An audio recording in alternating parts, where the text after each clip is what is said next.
Welcome back, Lancaster. It is Monday at 2 o'clock here in Lancaster. I was trying to rattle in the date there, and I just drew a blank. It's June 15th. It is. I thought you were looking at the paper for the time of day. Hey, not to be that guy. It's June, halfway through the year, and we're already halfway through the month. Yeah, my goodness. Like June just started, didn't it? Yeah. Yeah, you get into that. So Memorial Day, barbecue, fun, remembrance, honoring the reason for the weekend. And then it's graduation time. Typically, you have somebody graduating in your life. And then blammo, it's middle of June, and here we are. I like to remind the kids right around now that school's going to start again soon. They don't like that. They don't like that comment at all. Are we 8 weeks out already? It's like, I mean, yeah. It's 9 weeks. It's just probably. I, however, no longer have. Well, I have college one. That is true. But I no longer have. Yes. I don't. Congratulations. 12 kids. I don't know if that congratulations is good or bad. So, yeah. Well, congratulations to Aiden. Yeah, he was happy receiving his certificate there. It was a fun time. Fun graduation. So hopefully your graduations were nice, whether they were kindergarten or 5th grade or middle school, 8th grade or high school or college. But now we're in summer. Now we're in summer. All right, well, let's kick it off. I got my mattress buying tip for you. This one inspired by some of my shenanigans online in the various mattress forums and places that people discuss mattresses. And this one was interesting. The customer posted a picture and said, did I buy a used mattress? Oh. And in fact, they had. And they weren't, at least they weren't feeling they were aware of such a thing. Yeah. Now, this is not from us. Yep. This was from others. But just to educate you, here in Pennsylvania, I should have had this with me. My mistake. You can't miss it. It's a yellow tag. Mm-hmm. And it's what the state of Pennsylvania does to certify or have sellers let you as the consumer know you're buying something that's been pre-owned. And you have to disinfect it. And we have the state mandated disinfectant here. And so we always tag those items. And we, of course, let you know here in the store you're investing in something that was previously slept on. And that's really proliferated and gained momentum with in the last 10 years with comfort exchanges and what we call our Wake Up Happy guarantee. So some of our vendors will take that stuff back, and others just don't. We have to exhaust it. We have to move it somewhere. And that somewhere is often into a customer's bedroom, but it's at a deep discount. And so we tell you why that discount exists, and we tell you it's a comfort exchange mattress. But in this case, buyer beware. So beware of what you're investing in. If the deal is too good to be true, it might be a true deal. It just might need to be that you have to ask, why is it the deal it is? Right? So that's my mattress buying tip. Always be aware of what you're investing in and the price you're paying. And listen, you might get a very good deal. We know our customers do, right? Mm-hmm. I mean, oh, yeah. 100%. We often run those comfort exchanges at deep, deep discounts. But our customers are very much aware of what's up. And there's one of my son's friends, Liam. Oh, look at that. Yeah. What's up, Liam? Yeah. We got the younger generation tuning in. I like it. Yeah. Liam's a new Ford truck owner. Ford Truck Bros Unite. So anyway. Yeah. Well. Yeah, we're joined in studio by Danielle Keperling. How are you, Danielle? Good. How are you? Can't complain. Great. It's just like beautiful weather out there. Rained for the first time in a long time last night, but can't beat sunshine in like mid 70s, right? No, and low humidity. It's the best. Well, that's true too. we had a little bit of humidity over the weekend, and the storm last night cooled that off. But Danielle, you're a 2-timer on Lancaster Connects. Yes. First time in the Lancaster Connect studio. So great to have you. Ribbons for that. Yeah, right? Yeah. Ribbons for in person or for the second time? But I mean, the geography doesn't matter. It's the appearance that counts. That's true. Yeah. That's true. Saturday Night Live has Jack. That's the 5-timers club. We need to think about that. Yeah, maybe that's a 2027 project. Well, again, welcome. Thank you. Glad to have you here. You're representing the Historic Preservation Trust of Lancaster. Correct. Which we're going to dig into that and what you do there in just a little bit. But first, you have a responsibility that we have made you. Oh, yes. And our producer, Chris from Cast Ahead Productions, is going to pull it up there. It is the Wheel of Discounts and Promotions. And Wheel O Discounts. Well, I used the OF of. Yeah, I mean, like it's too proper. Stop with all your proper English. Well, no, it says Wheel of Names up there in the corner. That's I think that's the official. That's the official. That's the name of the discount. That's the .com. Gotcha. Regardless, on the wheel are all kinds of discounts and promotions that are unique to Lancaster Connect's listeners and watchers. And Danielle, when you're ready, you can go ahead. Okay. Spin the wheel. Thank you, Chris. Thank you, Danielle. That's very fancy. Yeah, it's very fancy. Isn't it? High tech around here. Sometimes. Oh, and this is great for our nonprofit guest. This is $25 donation in your name. So this is for anybody that comes in and mentions this.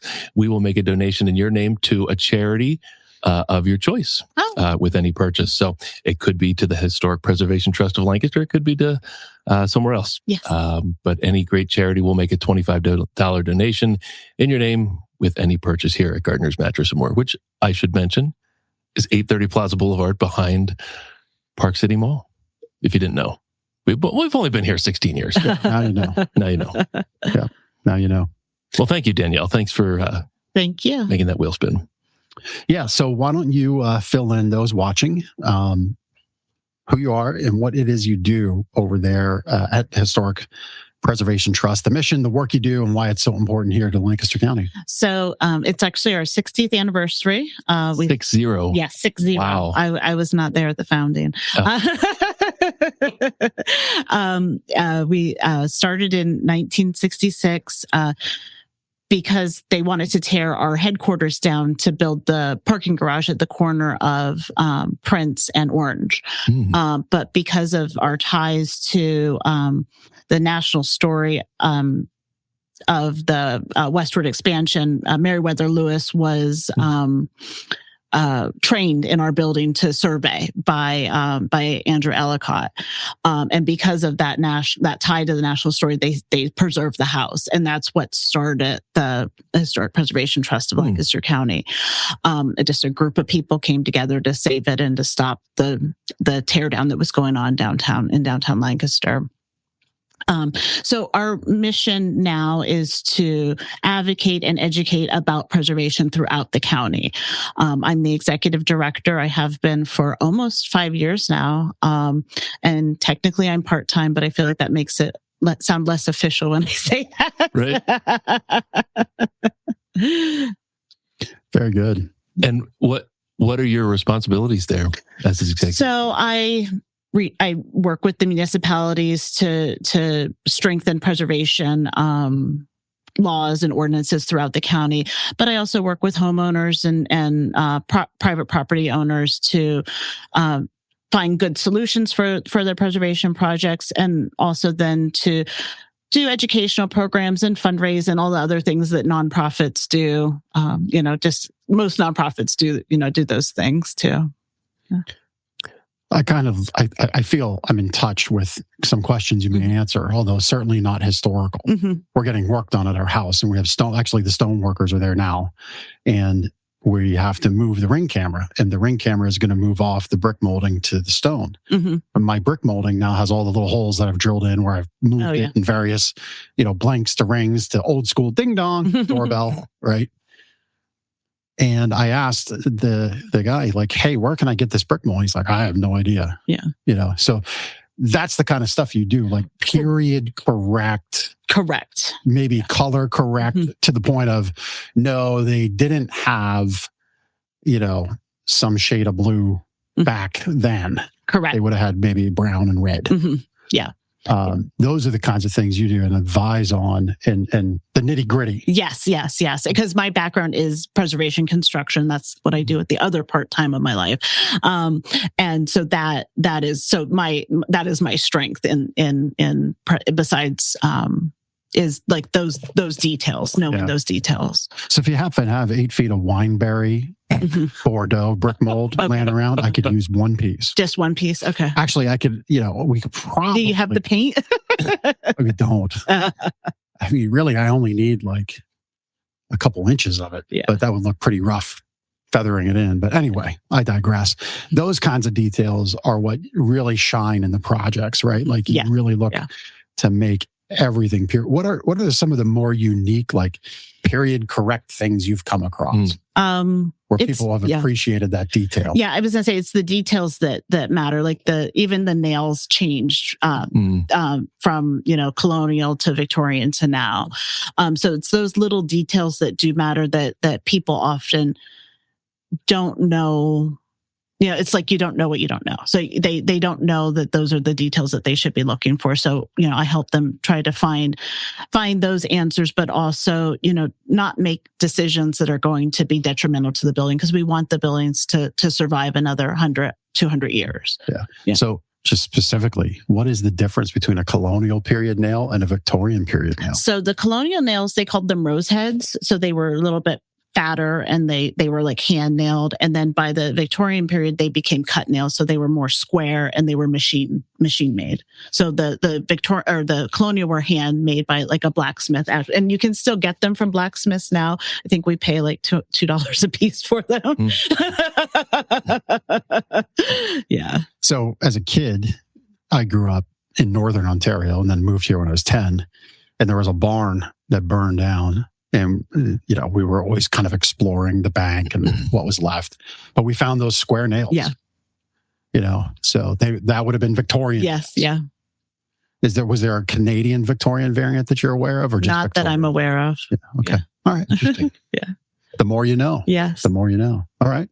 So Danielle, obviously Lancaster City and County is filled with buildings all over, properties all over, right? Yeah. What determines a historic value of a property?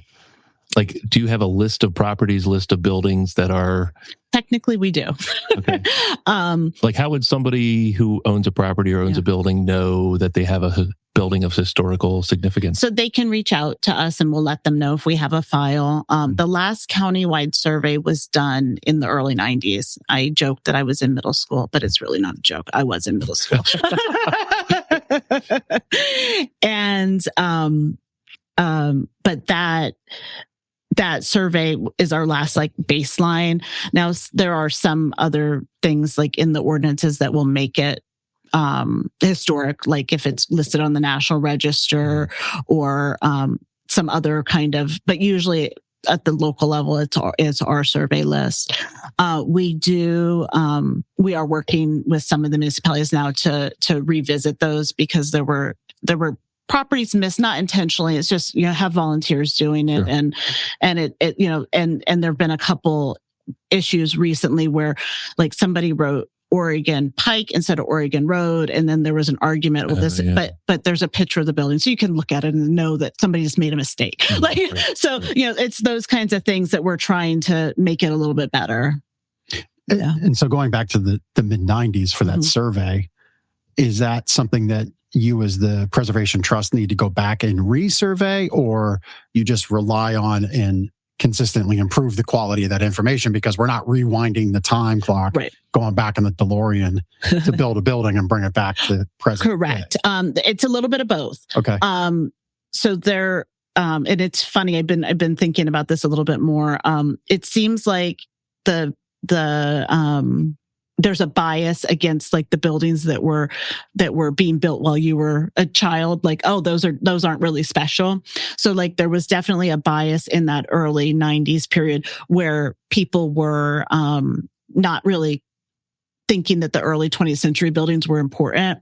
Well, now they're 100 years old. Right. And so those, and it was very subjective. It was like, is this a good building? But they gave them levels, and there was levels of significance, and it was all based on your opinion. So I want to go back and include those buildings, but then also, because time does go on. We can't go backwards, but time goes on. Right. So, even the mid-century modern buildings, probably some of them should be documented. We don't have a ton in this area. But that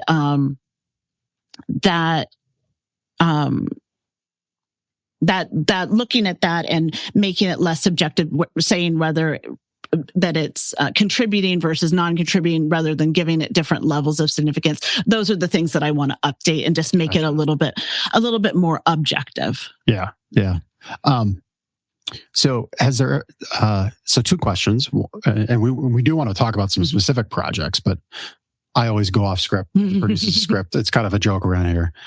everybody tunes in to see how Jeff's going to consternate Ben going off script. So here we go off script. Okay. One, has there ever been like buildings that you're aware of or obviously are known in the community that history has popped up and it's been like, oh, wow, we didn't know, like Meriwether as an example for the expansion of the West. Like we didn't know that this person lived here, was born here, or did this here. Yeah. And then two, has there ever been like a project where they knocked down like an addition to a historic building and like you uncover this facade and nobody knew it was there? Yeah. I can think of several where like something has been uncovered where it was covered up in the probably in the mid 20th century, and then it was uncovered and there's this beautiful facade or something's uncovered. And I think there's history all around us that we're not aware of. There's a book that I read during the pandemic, and anybody that listens to my podcast knows that I reference this a lot, but I feel like he was a political science professor that didn't know he was writing a preservation book. It was called Slavery in the North, and about how there's all these buildings that were tied to enslavement in the North. But because it wasn't documented, because it wasn't remembered, the collective memory forgot it. And how these tangible places can actually help us to remember our history. And I think about that a lot, like, talking about like, nobody remembered that Andrew Ellicott lived at our house on North Prince Street and taught Meriwether Lewis there for, in the early 1800s. Nobody remembered that till they were digging through trying to figure out why they shouldn't tear this building down. And for the the Register for National Historic Places, one of the things is the architecture, like just the building, but then it's also, significant events, significant people. So all of those things come together to tell you if a building is significant. Yeah. Yeah. Interesting. Very cool. All right. So that so sounded like it's time to get back to the script. And I think we're on question 3. So Charles Terrence Harper here. Is that somebody you know? It is. He was one of my professors for my graduate program. He thinks you're A++++. I looked. So if you're watching, I looked up at that comment and I'm like, is that person saying something mean to him? No. But it's Danielle's professor. So Professor Harper, thank you for chiming in and thank you for being kind and saying Danielle is A quadruple plus and not something else. I thought, just my eyes were down here and then I look up there. I'm like, what is that? No. Yeah, this is a family friendly show. That's not the Danielle I know. Just get that person off the show. Yeah, just kidding, Mr. Harper. So this will be interesting. I think we can learn more about your process and what you go through with preserving buildings with Historic Preservation Trust in Lancaster by talking about the Rosalind Carriage House. Yes. That was recently auctioned here in Lancaster County. I know the Rosalind Carriage House was designed and maybe built by C. Emlen Urban? Design, definitely. Design? Okay. Yeah. So maybe you can tell us more about who he is and then talk about this Rosalind House. And Sure. So C. Emlen Urban was a very prolific architect, I can say that word, in the late 1800s and early 1900s in Lancaster County and even into Dauphin County, because he did a lot of work for Hershey. Was he born here? He was born in Conestoga. Okay. And his dad was a carpenter and a stair builder. And he started his architectural career in his early 20s. He designed over 1,000 buildings in the area. A lot of the iconic buildings that you can think of in downtown Lancaster were designed by him. The Grice Building, the facade to the Wat and Shan, a lot of the buildings going down West King. Just a lot of he did a lot of building and a variety of architectural styles. I hear the architects call it designing in different languages. I think he designed in 40 different languages. Wow. And he designed anything from like very elaborate buildings like the Rosalind estate to like Greg Scott, which I'm sure we'll talk about, the architect, he's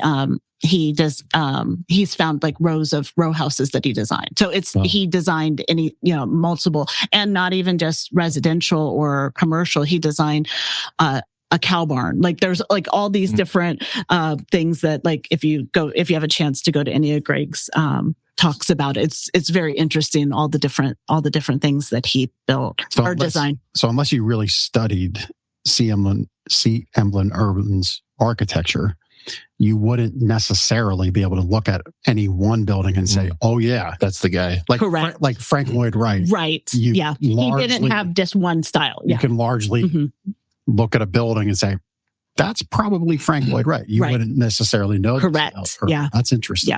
Yeah. 40 plus and design some barns. Yeah. Before technology. Yes. Yeah. I said, I can't imagine how much he had to work. Like how much work he was doing. Have ChatGPT for that. No, no, not at all. But the Roslyn property, so before maybe 10 years ago, it was one property with the house and the carriage house, and it got subdivided a few owners ago. And someone had started working on it like 4 or 5 years ago. That one of the walls collapsed. The foundation had been undermined. They rebuilt the wall and just kind of left it. So then it went up for auction. This is a house right on Marietta Avenue? Marietta and President. On the west end of Lancaster City. Yeah. And it's in the Chateau-esque style. I did have to look that up to make sure I was correct. Yes. Yeah, that is it.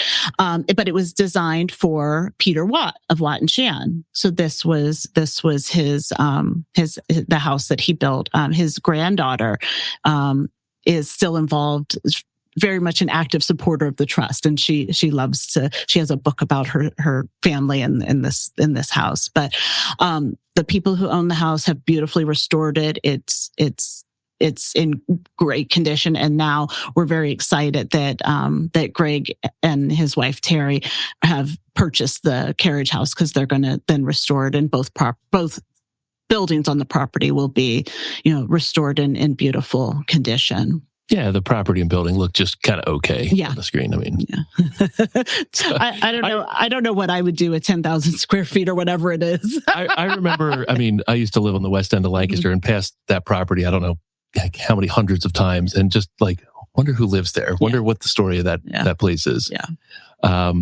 The person that bought it at auction recently, you said Greg? Yeah, Greg Scott. And he's a local architect, but he has written multiple books about C. Emlen Urban. He's very much a C. Emlen Urban scholar, and he has you could say he's an urbanite. And he in the paper he wrote that, or he told the reporter that they had wanted to buy or purchase an urban property, but they didn't want to tear any apart. But because this is like a blank slate, they were excited to be able to do that. And they're planning on living in it and restoring it to its full glory. I mean, so in essence, the perfect person for this project, invested in the home. Yes. That's awesome. I think just to add some thought to that, I think it's neat, and this is kind of ties it back to why I think Lancaster and Lancaster County is so special. Watt and Shand, this property, the Roslyn estate and subsequent carriage house, owned by Mr. Watt, not that far from where Watt and Shand department store stood. Right. This is the essence of local business, right? Like, that's true. You're doing business in town, and I guess maybe he walked some days to work. My guess is probably drove or carriage back in the day. But like, that's the essence of local business. Like, you will see Ben and I out and about town. You will see Danielle out and about town. Yeah. It's a little discerning or disconcerting sometimes when I'm like running out in my sweatpants and somebody's like recognizes me. But to the point of like, you couldn't pick a shareholder or target out of an audience or Walmart, or Costco. Mm-hmm. That's very You see true. These two mugs, for good or bad, every Monday at 2. We're all over our website. You see Danielle. You see our friends at Van Scoy Mauer and Bash Jewelers. all kinds of other great local businesses, and we all live right here in our cool little county and town. So that's very true. I just wanted to point that out. I thought that was interesting as that popped up on screen. Yeah. And it is a beautiful property. Yeah, it is. I've seeing it again on screen. I'm like, oh yeah, I know where that is. I know exactly where that is. Yep. I've driven by it too. Right there in that corner. Danielle, what role did the Historic Preservation Trust play in this auction process? So we had it very adjacent role. It was not. Okay. It was not. But we've had this building on our watch list since the wall collapse because we were nervous that it wasn't being restored and it was kind of just being allowed to deteriorate. And then when we found out it was being auctioned, right away we were like, oh well, will the property be reunited? Because that that would be something also that would have been a good outcome. But then when we found out at our annual dinner that Greg Scott was emceeing, that he was bidding on it during the dinner, which is also named for Emlen Urban. That cool story. I know. That was like, oh, this is fun to kind of be involved in it, but also, great that we're going to have such a good steward. Like we're not going to have to worry about this building now. Yeah. So, you said the property was on like the watch list. You were concerned. Yes. Yeah. I'm guessing there isn't you can't call 911. Sometimes I wish as like a local neighbor, as a Lancaster County constituent, somebody who cares about history. But you call 911 and say, hey, I know this building is of historical value and I noticed the walls falling down. Can you send somebody out? Like that doesn't exist. So how does the Preservation Trust stay up to date, become aware? So we try to watch the municipal notices, just if there's somebody applying for a demolition permit or something like that. But we also try to create relationships with the municipalities, and we'll talk about the Hooperivy Barn a little bit later, but that we got alerted to that because of our relationship with Manheim Township. So it's a mixture of things. And sometimes we get calls from concerned neighbors, and then we start reaching out. Like a lot of my job is just kind of making those uncomfortable phone calls and being like, what are you doing? What's the plan? And then seeing if there's any way that we can help, bring people together so that we can save the building. Well, I'm glad you said that because I didn't want it to be presented as like, oh, here's this yet again, another arm of government coming onto my property. You are there to help. Obviously somebody's on that property because they loved it. They loved it for the reason and the history of it. Right. And it just is it is important that we preserve this stuff. And so what are those ways that the Preservation Trust helps in these instances? So we'll if we can't get the property owner to communicate with us, we will sometimes go public, make a press release or something like that. But oftentimes we work in the background where we'll reach out and we'll be like, do you need resources? Do you need somebody that could help you tackle this problem? Do you need a solution? And we'll try to bring those things to the forefront. We do create a list every year of buildings that we're worried about that's on our watch list. But it's not necessarily shaming. It's just to kind of let the rest of the county know that there are buildings around us that could be lost. And if somebody doesn't do something. So it's not, we try to very much not be, the hysterical society. You're trying to be good stewards. We do, but we try to encourage people to realize why what they have is important if they don't realize it. Yeah. Well, there was a little dust up in my community. Somebody had overgrown lawn. They blew a tremendous amount of grass out in the street. Okay. Now, beyond the safety issue, now I'm a motorcycle rider. Right. So for people like me, that is a safety issue. Not so much that street because it was pretty straight, but it can be an issue. My point in sharing this story is people were concerned, and the way you bring it up is what matters. And I think if you can bring up a concern to the Preservation Trust, Danielle, who is very passionate about history, very passionate about this, can be that resource and can say things like, hey, I know this house for a fact has colonial period nails, and I happen to know a blacksmith that can hammer out some colonial period nails. Right. Do you need help with that? Right. Yeah. This is a little example. Yeah. So it's really cool how you can interface like that and save these buildings. Yeah. And even encouraging a reuse, an adaptive reuse, where you're taking the tobacco warehouse or whatever it could be and turning it into something else. Because that can be done very successfully. And that's can be very good economic development kind of resource too. Well, and we brought up Watt and Shan. I mean, the Watt and Shan building is part of the downtown.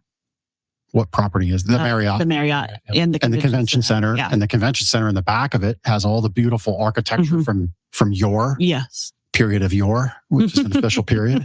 Is it not? It is now. And so, like that was I know that project had a lot of opinions. Yeah. But I think in the end, it's been a great asset to Lancaster County, and you got to preserve some stuff. Beautiful. Yeah. It is beautiful. Got to preserve a lot of unique things. I was going to say, you can't walk into any other, not that I'm aware of any other convention center in the country and see the back of a colonial house. Right. Yeah. That's so cool. Yeah. So you mentioned the Huber Eby barn. Yes. Which is on Lidditz Pike on 501. Yes. Just north of Nessville on your way to Lidditz. Correct. And is that one of those properties that was in danger of being torn down? It is, it has been on the watch list for the past 30 years, on and off. But when I pulled out the file for it to get some more information, I realized that the trust has been working to save this barn since 1996, and it hasn't been in use since. It has not. Okay. So originally there were farmhouses, there were other outbuildings.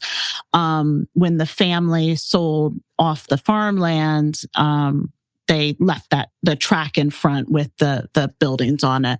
The retirement communities got built. There's the cottages behind it, and the buildings have just been left to sit. So now every other building that was associated with the farmstead has been demolished, and all that's left is the Huber Eby barn, which was built in 1861. Oh wow. And it has a date stone. And it is one of the few barns that we have left in the county that is all wood siding. And most of the siding is original. Now some of it's falling off, but it has not been maintained. But a lot of our barns that have survived are usually either brick or stone, at least at the gable ends, and that's just more durable material. So late last year, Manheim Township reached out. They had received a demolition permit request from the owner of this property, and we went in and met with the township and asked if they would give us some time to try to find a new home for the barn. And they were like, "Sure, we'll just leave the application open." They gave me the contact information for the owner. I went and met with him. He was fine with letting us try to find a new home for the barn. So we started, letting people know that it would be available, letting the people who rebuild barns, those kinds of things. And then we did this spring go back to the property owner and ask him if he would allow us to do a press release. So we've done now a press release and had multiple media coverage appearances about the barn. We've gotten some calls, but nothing definite yet. So if anybody needs a barn, just let me know. This is like if Lancaster Connects can make a barn connection. Oh, that would be amazing. I mean, that would be just incredible. What do you need in a property to be able to transport this barn? So because it is a timber frame barn, it could be dismantled and then rebuilt someplace. It doesn't necessarily need to be taken in one piece. Right. So how big is the barn? The main portion is 40 by 70. Okay. Yeah. So not that big. Not huge. I can't put it in my backyard, but I'm sure there's a lot of backyards in farm property. I already have a problematic structure on my property. Oh no. It's being fixed. Anyway, being picked up by two guys in a pickup truck. Yeah. What's so other than the fact that it is an all wood barn, what is there anything else about it that's special? Like, what's the history of the farm? Yeah, I think that it really shows Manheim Township's agricultural past. Okay. And you wouldn't think right there on, Liddit's Pike going down, that there were, there's a picture there of, when there were horses there. It definitely was a farm community, and it's not something that we necessarily always think about driving to Liddit's. Yeah. I mean, Liddit's Pike is, I was out that way on my motorcycle after being here Saturday morning with the sales team, and that's the way I meandered home, and I was sweating. It was hot. Yeah. It was traffic. It was pavement. It was concrete. Airport, movie theater. But it does have some interesting architectural features too, because it was kind of that Victorian period.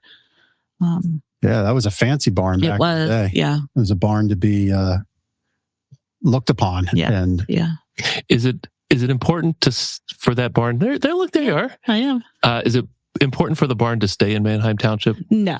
It would just be, for me, my win would be that it could be reused instead somewhere. Because I know that there would be a bunch of people that would be willing to take the wood and repurpose it. And I would love that, because that keeps it out of the landfill. But my win would be that it gets rebuilt somewhere. Yeah. Now, are there any kind of like grants that are available for things like that to preserve, like move and preserve? It would depend on the organization. Like if it was an organization taking it, possibly. Like if it was a nonprofit or a municipality, there's a lot less available for like private property owners. Yeah. Well, you saw some photos, you heard about it. Let's see what we can do. Yeah. Maybe we get it out there. That'd be awesome. Lancaster Connect saves the barn. And we'll have to add a name to it.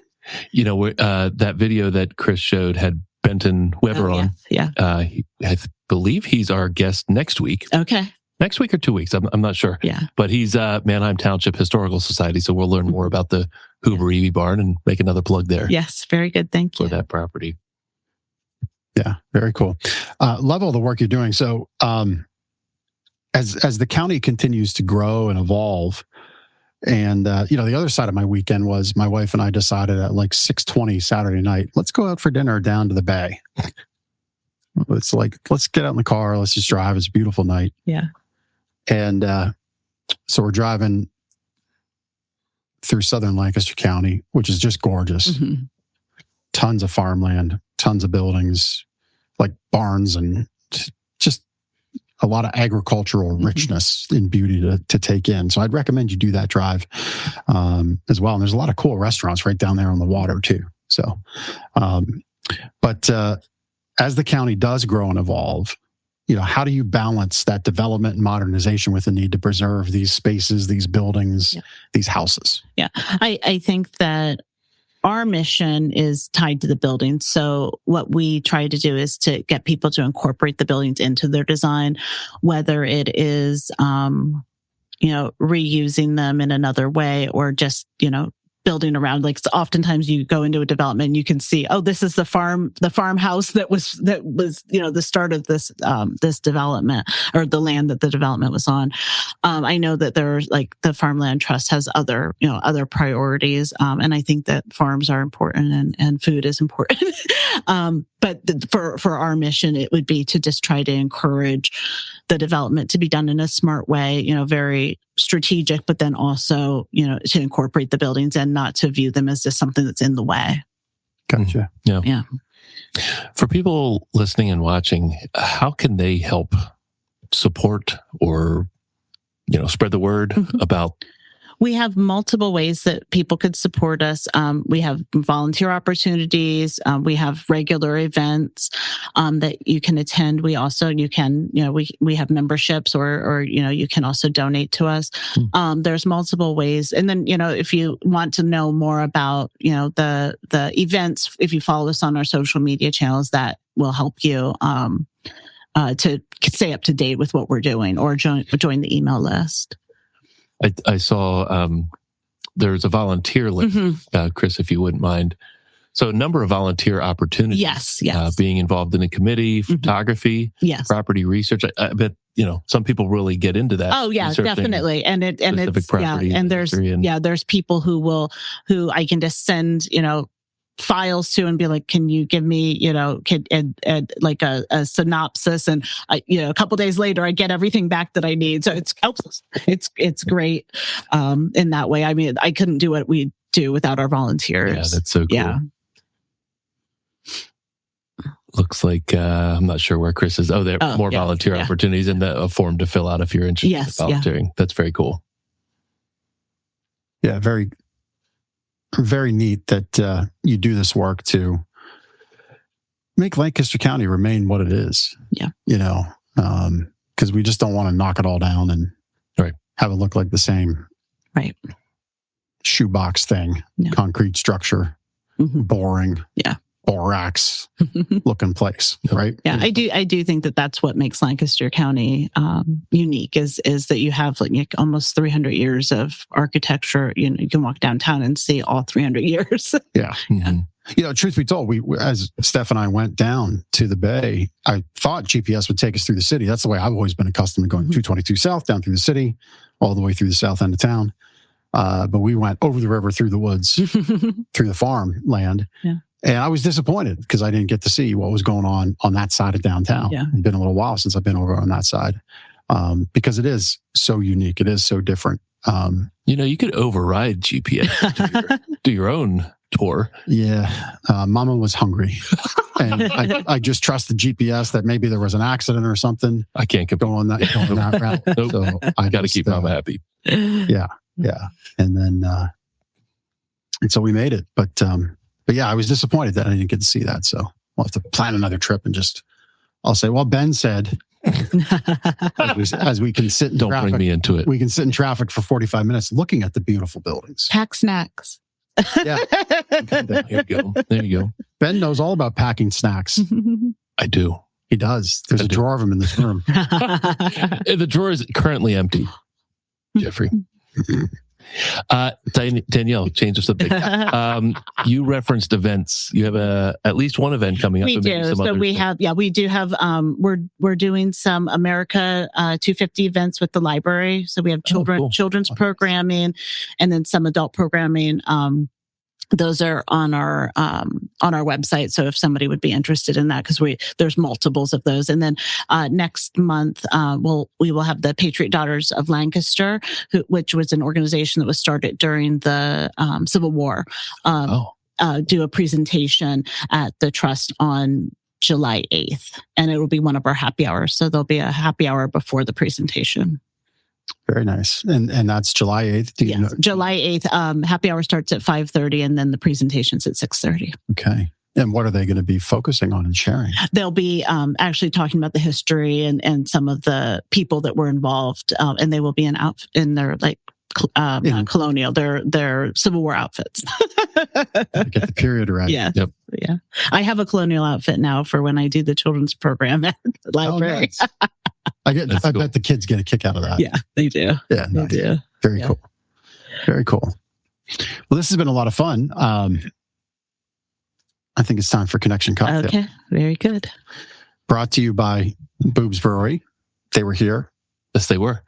These jugs contain some fine libations that we enjoyed both here, and then I enjoyed at home. That's right, you did. Because I took this jug and another jug home. They're have you ever been here and had? I have, yes. Yeah. Their have you had their what was it, dill pickle martini? Oh, no, it was quite good. It was very good. Yeah. What was the other one? It was wine. There was wine involved. And wasn't it bourbon? Wine and bourbon or something? Yes. That might be interesting. Was the wine sitting on top of the bourbon? It was combined the two, and it was also quite good. Yeah. It was involved. It was a good show. Oh, this was during the show. The show went into overtime a little bit. We were pouring them out. Anyway, Connection Cocktail brought to you by Boobs Brewery. Go check them out. Love it. Right there in the heart of Mount Joy. All right, I'll kick it off. So on a music music or a podcast for a long drive? What's your choice? Oh, goodness. My music tastes are pretty eclectic. I have been listening to Our Ancestors Were Messy as a podcast. It's pretty fun, and it kind of reinforces my belief that people haven't changed that much. We're all the same. It just, our technology's changed. Yeah, the bullhorn's just a little different. Yeah.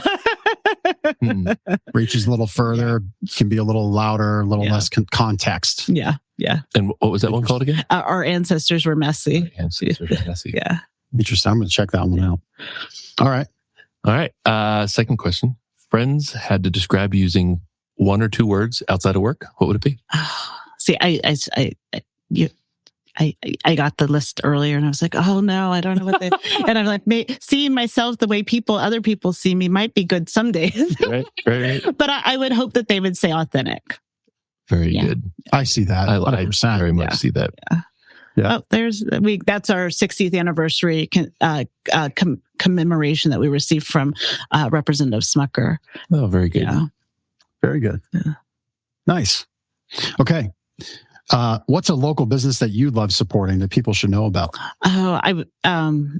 We have so many good restaurants, local restaurants. But I was thinking, like, what would I miss if they were gone? And now we don't have Sprout downtown, so I would really miss Rice and Noodles if they were gone too. Okay. Yeah. Okay. They're on Lititz Pike. Yeah. How are their curry noodles? They don't have curry noodles. Oh, they don't have curry noodles. Okay. No. They have curry. Very fast. Yeah. Chris is on it. What's your favorite? I like the pho, and usually then some spring rolls. That's my go-to. Yeah. And I do like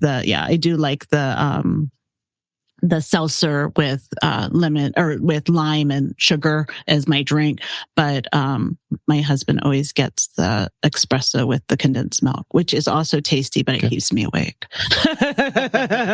Maybe not a good dinner choice, especially if we're trying to get a better night's sleep. Yes. Right.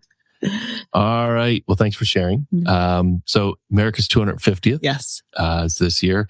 From your view, what makes America so great? I would say,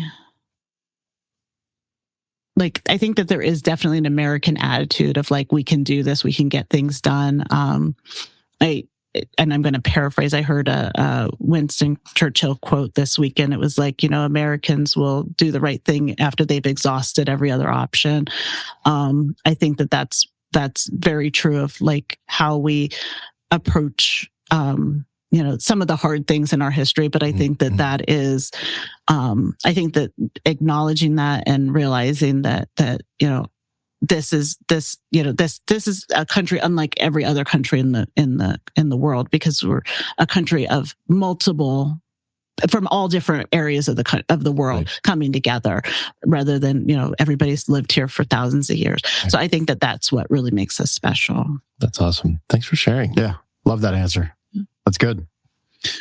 All right. This has been a lot of fun. We went rapid fire, but that's okay. It's quite all right.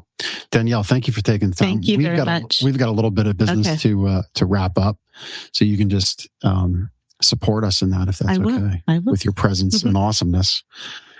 All right. Well, my sleep better tip, and we'll send you a whole bunch of them. Well, our gift to you is our Sleep Better book. You go to gardenersmattressandmore.com/sleep-better. And so this one is about maybe prescriptions or medicines or supplements that you might take throughout the day or maybe at night.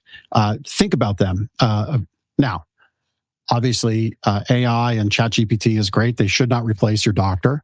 But, maybe put in all of those doctor prescribed medicines you're taking and see if there isn't something that might be going on. Like maybe taking this so late in the day is making you get up to go to the bathroom at night, and that's disrupting your sleep.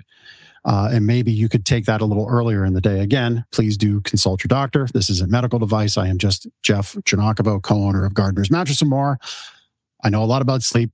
I don't know a lot about your sleep, and I'm not your doctor. But it is information that just simple information to present to you to think about. Like maybe something also gives you energy and you could take that earlier in the day as opposed to later in the day. Maybe something really relaxes your muscles.